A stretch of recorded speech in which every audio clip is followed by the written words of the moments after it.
How many of you cook with this stuff? How many of you even know what's in it?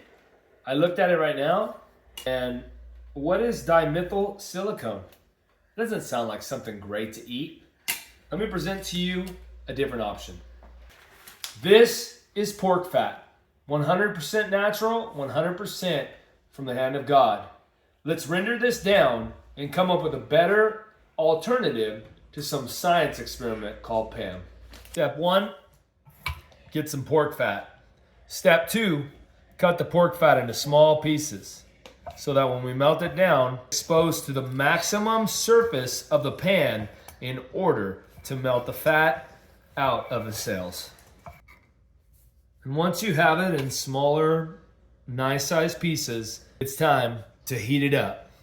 Now add the fat to the pan. Now we render. Fat in a way is kind of like an ice cube. It's concentrated, but once you melt it, it comes out. It smells like bacon. And if you look closely, you can already see there's quite a bit of fat, quite a bit of oil building up in the pan. That is phenomenal for cooking eggs, cooking anything that has the potential to stick to the pan. Cover it with a lid and generate some more heat. You can see it's rendering down nicely. All that's going to be an incredible resource for when we go to cook later.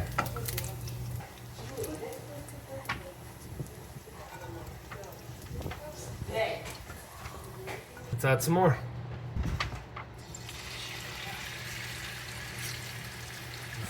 Little did I know I was actually making chicharrones.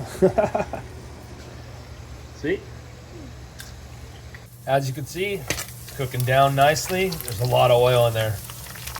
Got to get all these out of here. Drip them off, then we'll strain and collect the fat. AKA my new cooking oil. Can the PAM, cook with the ham.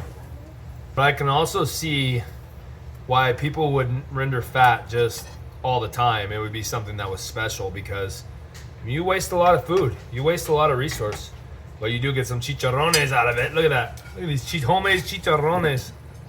Now we're gonna strain it out into the strainer. This is the finished product. This is what you're going for after you render it. That's pure, beautiful animal fat. Now we're gonna strain it.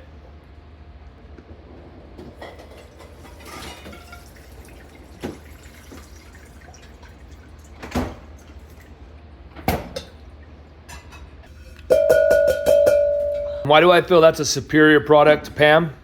Because if you look at PAM, there's like 10 ingredients. You look at this, there's 1 pork fat. And we'll store our animal fat, our pork fat, in this jar. So whenever I need it, I'll just take a spoonful and it'll be ready to go. That's all of the pork nectar I need for quite a bit of time.